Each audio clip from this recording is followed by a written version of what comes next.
What's up, guys? Back with another video.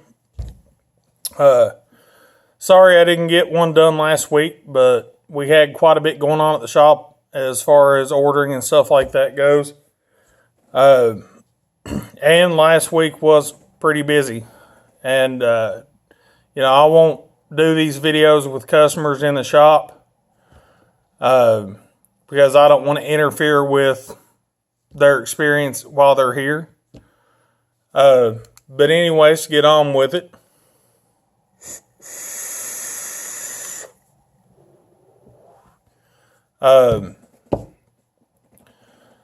There have been some developments in Washington, D.C. that can hopefully help the vaping industry as a whole.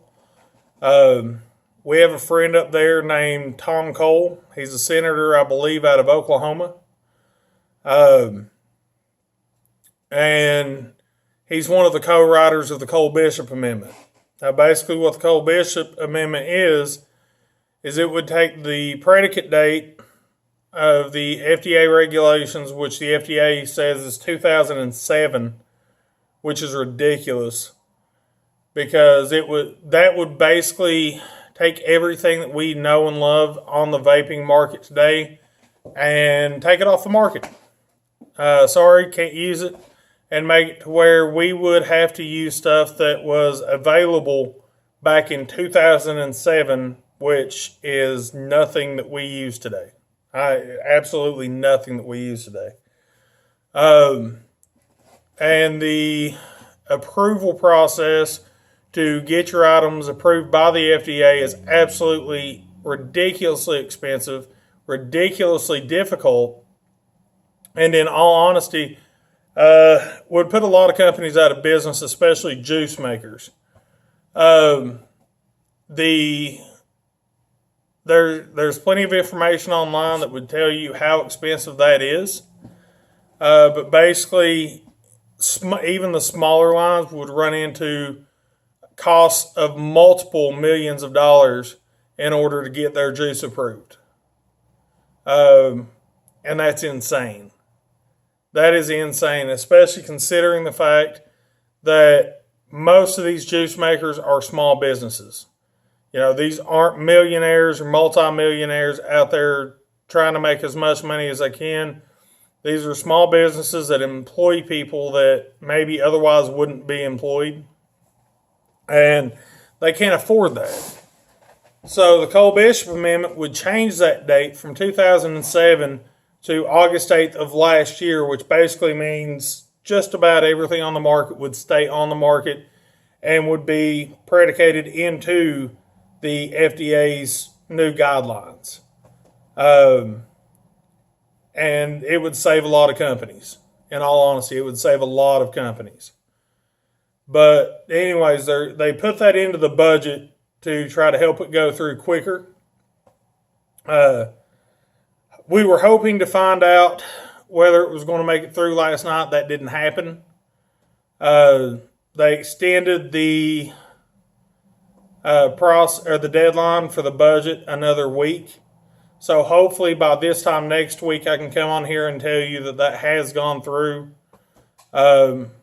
because we need it to. We need it to as an industry. We need that to go through. I know there's been a lot of talk about different stuff happening in Washington, like the FDA guidelines completely going by the wayside. I don't see that happening. There may be some changes made to it, but I don't see the FDA's guidelines just being thrown out. Mainly because there's some regulation that needs to be there. I'm not blind. I know this. But most of it is stuff that we can do ourselves if we're responsible about how we go about business. And I don't mean to harp on this subject, but guys, we need to be responsible not only as shop employees, shop owners, as far as how we run the business, but we also, as vapors, we need to be responsible about how we portray ourselves and how we portray the vaping community as a whole. blowing clouds in the middle of a restaurant, blowing clouds in the middle of Walmart. Guys, come on. Come on. Use some common sense. You know, my policy is if it says no smoking, I'm not vaping unless I'm given permission. And usually I don't ask for that permission. Usually it's somebody who knows that I vape, comes up and tells me that it's okay for me to vape. Clouds are not always the best thing to do. You know, I'm not taking this into a movie theater. I'm not taking it into Walmart with me, Food City with me, or wherever. If it's a crowded public place, this most time isn't going to go in with me. I'll take something in that's not going to quite produce the same that this does. And I'm not going to use it unless I'm given permission to, like I said. But, you know, there's the under 18 thing that definitely needs to be there. But, like, most of it is common sense stuff that a lot of us have been doing for years. You know, a lot of it's not new stuff to us. So, I don't see them going by the wayside, but hopefully we can get this, the Cole Bishop Amendment put through, and there can be a few other changes made. One of the things that they're talking about is making the process to get FDA approvals a little bit softer, not quite as difficult, not quite as expensive on the companies that are actually manufacturing this stuff. And I'm hoping that goes through as well. But anyways, that's enough for that subject. That's enough of a rant. One other thing I wanted to talk about was we got a new product in down here at Painesville. I know it's going to Pikeville pretty soon, and hopefully on the online shop pretty soon as well. This is the Sigelei Chaos Spectrum. It is a dual 18650 230 watt box mod with full temp control.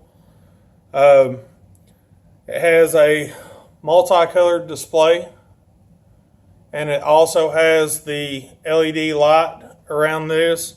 You can change the color of the LED light, which is something I really like. It's got 6 different colors you can go through.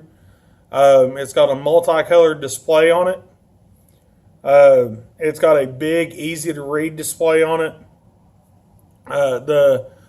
The stainless steel temp control, you can actually pick between 304, 316, and 317 stainless steel wire, which I think is another nice touch because you don't have to go in and mess with the TCRs. You use different kinds of stainless because these days that's what a lot of people are using for temp control. But if you click the button 3 times, it'll take you into to where you can change the mode or change the color. If you go to the color, you can actually pick on the screen what color you want to set it at. And not only that, but you can pick when it's on. You've got when using, always on, and then you can also turn the lights off. So it's got a few really nice features in it. Pretty inexpensive. I think we're selling it for like $64.99. This one's the Silk Edition, so it's got a nice rubberized coating. And the battery door is absolutely awesome because it actually snaps. Even without batteries in it, it snaps open and shut.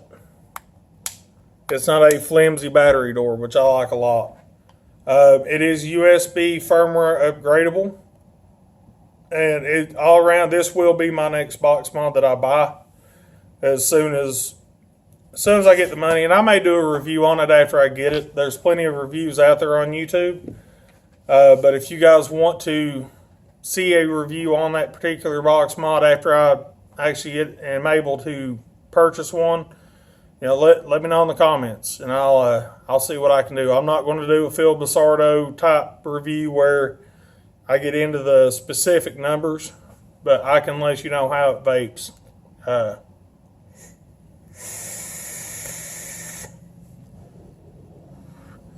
But at any rate, guys, I just wanted to touch on those 2 subjects.